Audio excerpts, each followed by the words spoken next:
देखिए, अब तो इतने सालों में प्रधानमंत्री की देखिए अब क्या मैं कहूँ कि पोल खुल चुकी है। लोग समझ गए हैं कि ये मतलब जुमलेबाज़ी और हवाबाज़ी के अलावा कुछ करते नहीं हैं। तो अब वो ऑपरेशन हो सक सिंदूर की चर्चा तो वो करेंगे ही 30 मई को। लोग कह रहे हैं कि नरेंद्र मोदी नहीं सरेंडर मोदी है। तो अब वो आएँगे और बहुत बार आएँगे, फिर तो ऐसा हो जाएगा कि पता चला कि गोलघर को ही प्रधानमंत्री आवास घोषित कर दिया गया। इतनी बार प्रधानमंत्री जी आने लगे बिहार। और प्रधानमंत्री 75 साल की उम्र में सफ़ेद दाढ़ी के सहित कुर्सी से चिपके हुए हैं। वो रिटायर होने का नाम नहीं ले रहा है।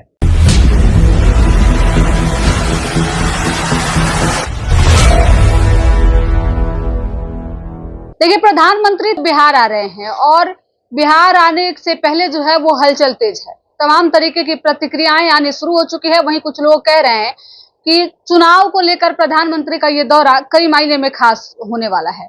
लेकिन प्रधानमंत्री के कई यहाँ पे कार्यक्रम पहले से आयोजित हैं और विपक्ष जो है वो पूरे तरीके से कटाक्ष कर रहा है कि जब जब चुनाव आता है तब तब बिहार की याद प्रधानमंत्री को आती है।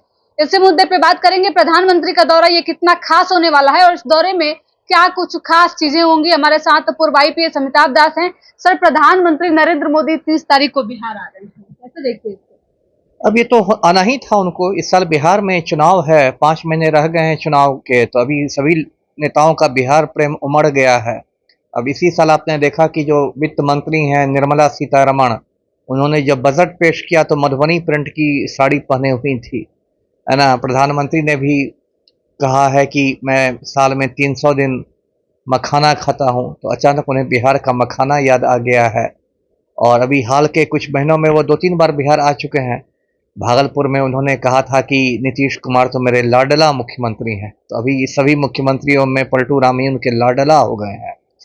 फिर दरभंगा गए थे एम्स के उद्घाटन के लिए, जबकि एम्स के बारे में उन्होंने 2-3 साल पहले कह दिया था कि दरभंगा एम्स बन के तैयार हो गया है। फिर बहुत किरकिरी भी हुई थी जब पाया गया कि जिस एम्स की वो बात कर रहे थे वहाँ की ज़मीन पर अभी मिट्टी भी नहीं भराई हुई है और पूरा पानी वहाँ है और लोग मछलियाँ मार रहे हैं।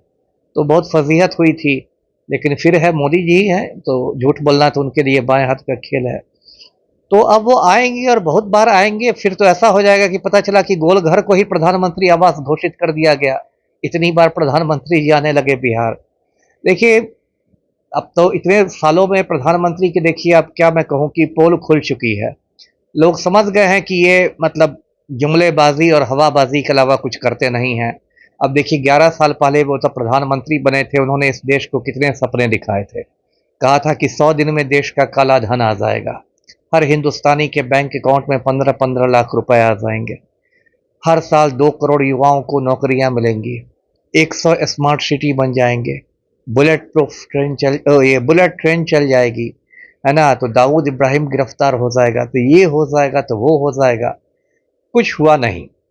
देखिए, इन्होंने युवाओं को इतना निराश किया, कहते थे 2 करोड़ लोग हर साल नौकरियां मिलेंगी। अब तो देखिए, सेना में नियमित बहाली बंद कर दी है मोदी ने। अब तो सेना में अग्निवीरों की बहाली होती है, जो 4 साल के लिए सिर्फ आते हैं। इससे बड़ा मजाक दुनिया में क्या होगा कि 75 साल का प्रधानमंत्री अभी भी कुर्सी से चिपका हुआ है और 28 साल की उम्र में अग्निवीर रिटायर कर जाएंगे। 28 साल कोई रिटायर करने की उम्र होती है, लेकिन अग्निवीर 28 साल में रिटायर कर जाएंगे।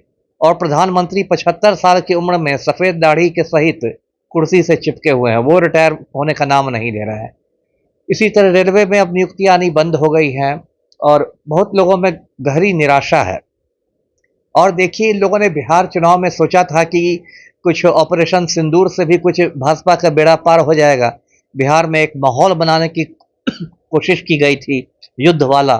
मतलब एकदम पटना में भी सायरन बज रहा था, बत्ती गुल हो रही थी, ये वो पूरा एक लग रहा था कि प्रधानमंत्री का भौकाल है। और गोदी मीडिया ने दिखाना शुरू किया कि लाहौर कब्जा हो गया, कराची कब्जा हो गया, इस्लामाबाद कब्जा हो गया, बलूचिस्तान आज़ाद हो गया। तो वो सिंदूर भी टाय टाय फिक्स कर गया। जिस तरह अमेरिका के राष्ट्रपति डोनाल्ड ट्रंप ने हुक्म दिया और जिस तरह से युद्ध विराम किया मोदी जी ने, तो उसके बाद तो मोदी की छवि और बिगड़ी है, पूरे देश में बिगड़ी है, बिहार में भी बिगड़ी है। लोग कह रहे हैं कि नरेंद्र मोदी नहीं सरेंडर मोदी है। तो अब वो ऑपरेशन हो सक सिंदूर की चर्चा तो वो करेंगे ही 30 मई को। फिर वही जो बातें कहते हैं, जो बातें कह कह के उन्होंने हिंदुस्तानियों को पका दिया है, वही कहेंगे कि अब तो हमारी लाल लाल आंखें हैं, ये नया भारत है, ये घर में घुस के मारेगा, ये वो। उसी तरह के पोस्टर भी लग जाएंगे प्रधानमंत्री के आने के पहले। वो उनकी पूरी फौजी वर्दी में एकदम हाथ में हेलमेट लेके राफेल विमान के सामने। लेकिन क्या है कि पब्लिक भी मतलब एक ऊब चुकी है ये जुमलेबाजी हवाबाजी सुन के। और बिहार में देखिए इस बार के चुनाव में जो मेरी समझ है, बिहार की जनता बदलाव के मूड में है। एक तो लगभग 20 साल से पलटू राम है, पलटू राम ही अभी लोग के सीएम के फेस भी हैं, मुख्यमंत्री का चेहरा भी वही एनडीए के हैं। और पलटू राम की जो दिमागी हालत है जिस तरह से बिगड़ती जा रही है कि वो बिल्कुल असामान्य व्यवहार करने लगे हैं और अजीबो गरीब उनके बयान आने लगे हैं, किसी किसी का पैर पकड़ते चलते हैं, महिलाओं पर कुछ कुछ टिप्पणी करते रहते हैं। तो बिहार की जनता थोड़ा बदलाव के मूड में है। बिहार के युवाओं में भी बहुत हताशा है। सर अभी आपने जी जी, युवा बहुत बड़ा मतलब वर्ग होता है मतदाताओं का। बिहार के ज्यादातर मतदाता जो युवा हैं, और जिस तरह आपने देखा बीपीएससी अभ्यर्थियों का आंदोलन हुआ या शिक्षक भर्ती को लेकर रोष है, ये सब बहुत सारे रोष हैं जिस तरह उन पर लाठियां चलाई गई हैं। इस बार बिहार का जो युवा है वो बहुत नाराज है और इसकी बड़ी कीमत चुकानी होगी एनडीए को। जी सर आपने कहा कि युवा नाराज है, कुछ खास वर्ग के लोग जो है वो बीजेपी से काफी नाराज हैं, नीतीश कुमार से नाराज हैं। लेकिन युवाओं में भी पहले के दौर में देखा जाता था कि युवा भी नारा लगाते थे कि जो राम को लाए हैं हम उनको लाएंगे। तो क्या लगता है इस बार ये नारा कितना कारगर होने वाला है? नहीं, राम मंदिर का तो अब मुद्दा ही बासी हो गया। राम मंदिर युवाओं में क्रेज रहता है ना, ठीक है, लेकिन वो बासी हो गया। भगवा चीजों को जो प्रमोट करते हैं, हिंदुत्व की बात करते हैं। मैं आपकी बात समझ गया, लेकिन आप पिछले लोकसभा चुनाव को देखिए। पिछले साल 22 जनवरी को रामलला की प्राण प्रतिष्ठा हुई थी ना, इतना धूम धड़ाका के साथ। और मई में चुनाव हुए ना, तो क्या हुआ? मोदी जी कहते थे कि अब की बार 400 पार। 400 पार तो छोड़ दीजिए, आपको सामान्य बहुमत भी नहीं मिला। 240 पर भाजपा की गाड़ी अटक गई। अभी जो मोदी की सरकार केंद्र में है वो तो चंद्रबाबू नायडू की कृपा पर है, पलटू राम की कृपा से है। आपको तो बहुमत भी नहीं आया। तो राम मंदिर का तो मुद्दा ये हो गया, बासी हो गया। अब तो लोग बेरोजगारी से त्रस्त हैं। आपका युवा कह रहा है कि राम लला हम आएंगे, ठेला वहीं लगाएंगे, है ना। सारे युवा अब अयोध्या में जाके ठेला पर पकौड़ा बेचेंगे, क्योंकि प्रधानमंत्री कहते हैं कि पकौड़ा बेचना भी रोजगार है। तो अब का तो सब जानते हैं कि रामलला की प्राण प्रतिष्ठा से कोई बेरोजगारी नहीं खत्म हो गई। तो भाजपा कह रही है सर कि पहले सिर्फ वोट में जो है वो बिहार का वोट बढ़ जाता था, लेकिन इस बार हिंदू मुस्लिम सब एक साथ भाजपा को वोट करेंगे। वक्फ कानून को लाकर मुसलमानों का दिल जो है वो मोदी जी ने जीत लिया है। देखिए, मुसलमान तो पहली बार कभी नहीं वोट करते थे भाजपा में, यदि इक्के दुक्कों को छोड़ दिया जाए।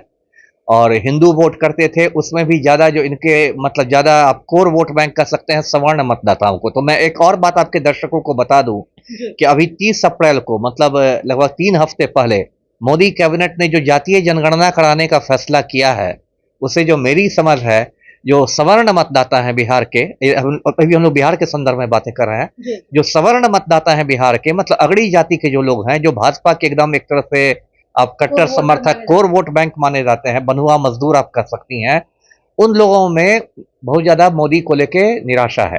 क्योंकि सवर्ण हिंदुओं में ये मतलब एक तरह का भय है, जो सही भी है, भय का आधार भी है।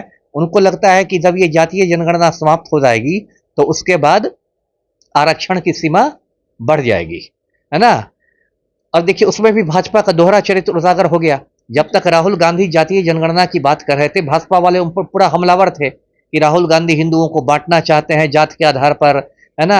मोदी जी कहते थे कि मैं तो सिर्फ 4 जातियां जानता हूं, किसान, युवा, महिला और गरीब। गडकरी जी कहते थे जो करेगा जात की बात उसको मैं मारूंगा लात। आदित्यनाथ कहते थे कि बटोगे तो कटोगे, है ना। लेकिन अचानक बीजेपी ने यू टर्न लिया और कहा कि हाँ जातीय जनगणना होगी। तो इस पर भी लोगों को निराशा है कि कल तक वो इतना गलत था, अब सही हो गया।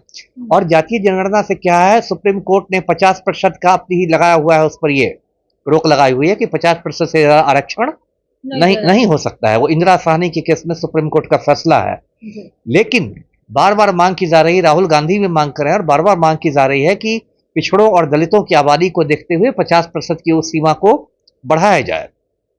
तो बिहार के सवर्णों में, अगड़ी जातियों में इस बात का डर है कि सितंबर के आसपास महीने में हो सकता है जातीय जनगणना का काम शुरू हो जाए इसी साल सितंबर में, और 2026 तक उसकी मतलब पूरा काम हो जाए जनगणना का, और उसके बाद हो सकता है आरक्षण 70 या 80% तक हो जाए। तो इस बात को लेकर सवर्ण मतदाता भी नाराज है।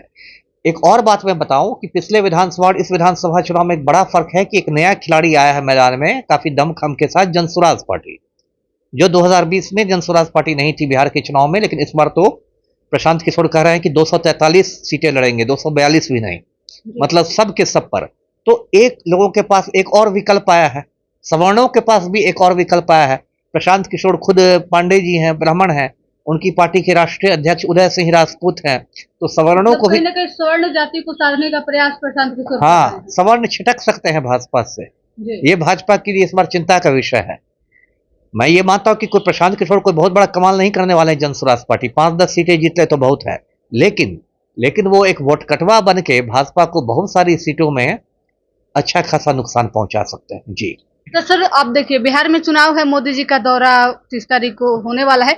इसी दौरे पे थोड़ी सी बातचीत को और बढ़ाएंगे हम, और इस बार मोदी जी अगर बिहार आते हैं तो क्या कुछ उम्मीदें हैं कि मोदी जी जो है वो बिहार के जनता को कि बरगलाएंगे तो जरूर। अब वो तो फिर मोदी जी की एक अदा है, बोलेंगे अरे मित्रों, बिहार से तो मेरा पुराना नाता है, मैं तो जब बहुत बच्चा था तब भी पड़ोसी के घर जाके लिट्टी चोखा खाता था, और पब्लिक ताली पीटेगी, जो मोदी जी की एक पुरानी अदा है। और फिर वो ऑपरेशन सिंदूर की बात करेंगे, फिर नीतीश कुमार को अपना लाडला बताएंगे, तब तक पलटू राम भी उनका पैर पकड़ चुके होंगे। तो ये सारी नौटंकी देखने को मिलेगी, लेकिन कुछ हो नहीं रहा है। देखिए, पहली बात तो देखिए, इन्होंने बिहार को विशेष राज्य का दर्जा नहीं दिया। अब पलटू राम के पास क्या बहाना है? अब तो केंद्र सरकार में जनता दल यूनाइटेड हिस्सेदार है। केंद्र सरकार में 2 मंत्री हैं जनता दल यूनाइटेड के, ललन सिंह भी है, रामनाथ ठाकुर भी हैं। तो अब पलटू राम के पास क्या बहाना है? अब क्यों नहीं बिहार को विशेष राज्य का दर्जा दिलवा रहे हैं? जो एक तथाकथित विशेष पैकेज दिया निर्मला सीतारमण ने, वो भी समझिए लॉलीपॉप से ज्यादा, झुंझुना से ज्यादा कुछ नहीं है। तो बिहार को तो ठोस में तो कुछ नहीं मिला। अब जुमलेबाजी के लिए तो मोदी जी कुछ भी बोल देंगे कि पटना को पेरिस बना दूंगा और लखीसराय को हांगकांग बना दूंगा, लेकिन अब जनता ने भी इनको गंभीरता से लेना मतलब बंद कर दिया। लोग समझने लगे कि इसकी आदत जुमलेबाजी की, हवाबाजी की है, और ऑपरेशन सिंदूर के बाद तो और इनकी छवि को काफी धक्का पहुंचा है। जी।